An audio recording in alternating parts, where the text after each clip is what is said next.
Hello, Scorpio, Sun, Moon, and Rising. So, ito ang aking astrological reading. Para sa mga Scorpio, this is ngayong full moon, December 15. Pero yung effect nito is days before, days after. Yun yung pag-uusapan natin. Effect ng full moon sa'yo, Scorpio. So, anyway, bago ako magsimula,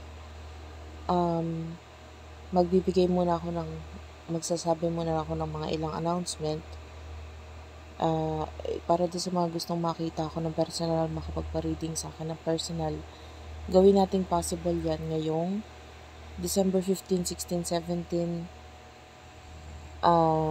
Jelly's Restaurant. Ayan, puntahan mo ako dyan.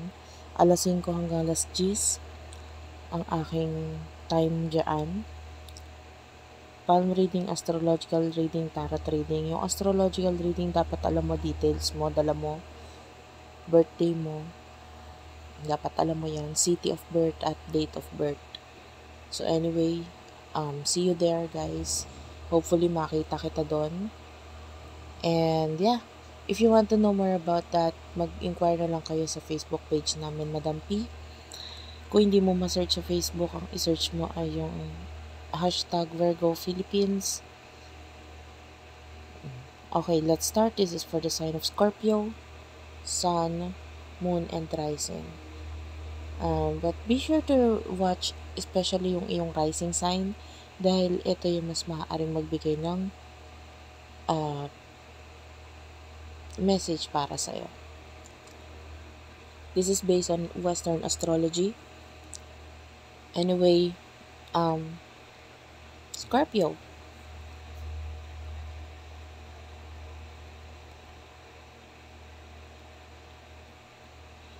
The full moon, nangyayari ito sa sign ng Gemini. Ngayon, itong full moon na to, it brings changes, new beginnings, endings na pwedeng may kinalaman sa siblings, neighbors, technology, cars, kasama na rin ng mga sasakyan dito eh. And yeah, maybe there's something ending there or changing or magi-start because the full moon is yun nga, yung mga bagay na may kinalaman doon. And also, full moon is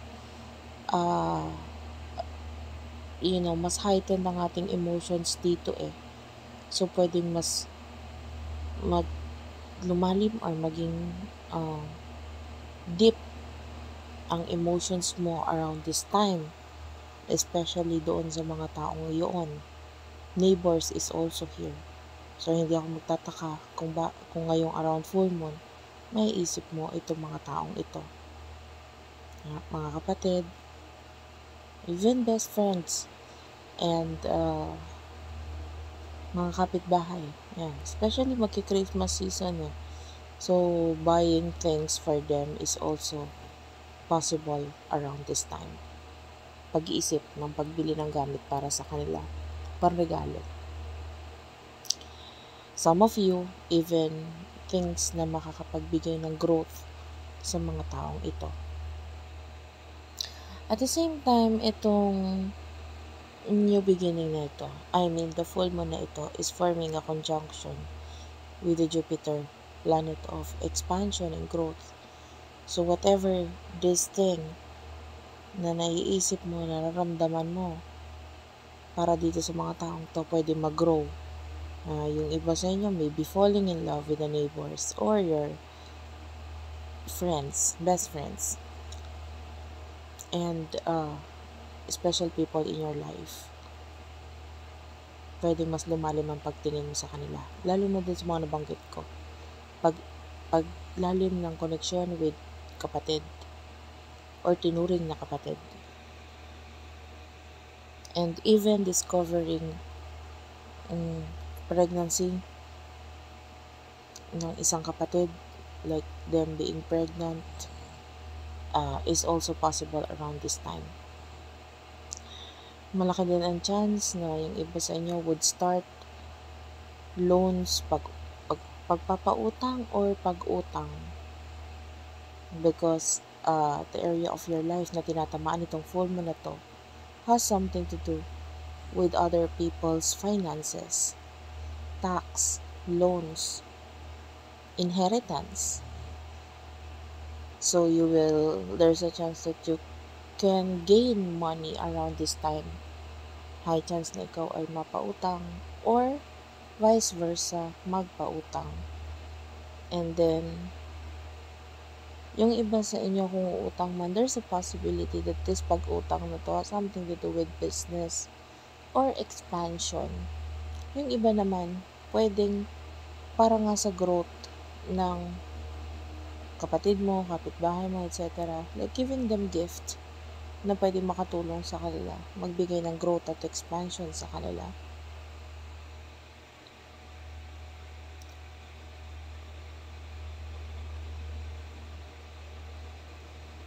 Some of you, there's also a possibility of big change pagdating sa relationship.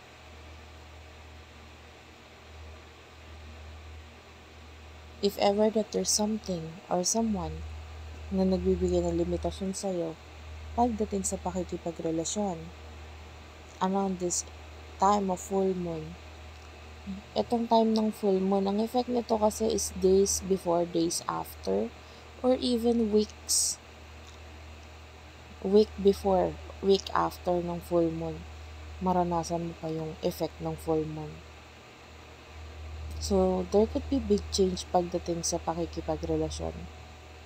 Yung iba, pwede magkaroon ng deeper level of commitment from being best friends to being in a relationship. From being in a relationship to mag-asawa. But be careful, some of you, high chance of getting pregnant, mabuntis. So, kung hindi pa ready, medyo mag-ingat. Use contraceptives because full moon also brings the possibility of pagbubuntis. No? Dahil ito ay may tinamaan na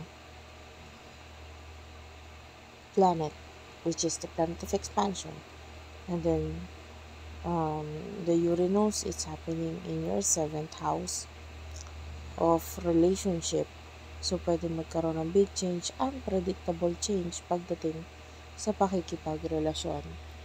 But some of you, if ever that there's a relationship na pwedeng hindi mo nakikita ang nag-grow, binibigyan ka ng limitasyon, and this relationship is making you feel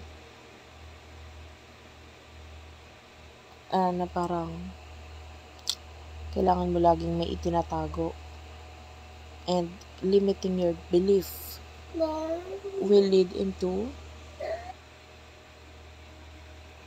sorry about that. So anyway, if ever that you are feeling na ikaw ay nabibigyan ng limitasyon with something na gustong-gusto mong gawain, and maybe this is you wanting to magpakasaya naman, enjoy naman ang buhay, but then there's someone here na naglilimita sa'yo na gawin yun, so pwede magkaroon ng pagbabago pagdating sa part na yun. You want to make change and put an end towards this. And some of you pwede magkaroon ng mahirapan na mag-take ng action regarding sa love. Especially kung malayo yung love, your love life or your loved one for you. Whether ito ay love na walang relasyon or may relasyon or pagmamahal sa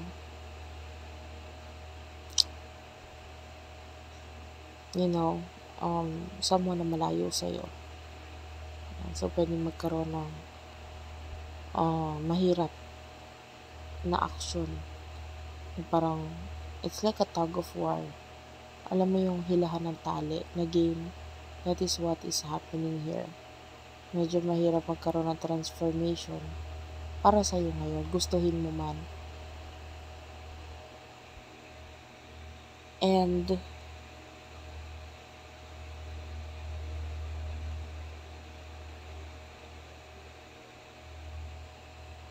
around this time of full moon, uh, there's also a possibility of something na pwedeng makita mo, like something na mas magbibigay pa sa'yo ng kita. So there's a possibility na may mga makita ka na maging dahilan para gawain mo yung mga actions na may kinalaman sa pag-utang, may kinalaman sa paghiram ng pera para may sa katuparan. O yung iba, pagbibenta ng gamit para may sa katuparan kung ano man itong bagay na gusto mo. Nasabi ko nga, pwedeng may kinalaman doon sa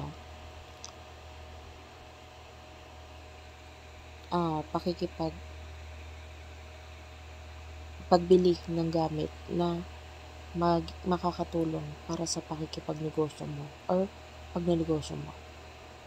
So there's a high chance of that as well. So anyway, I will end the reading here. Maraming salamat po. Again, if you want to see me live, magkita tayo. Dito mo ako pwede makita. For more details, Madam P, dyan mo ako i-message. May mga admins ako na mag-a-assist sa'yo. So maraming salamat po.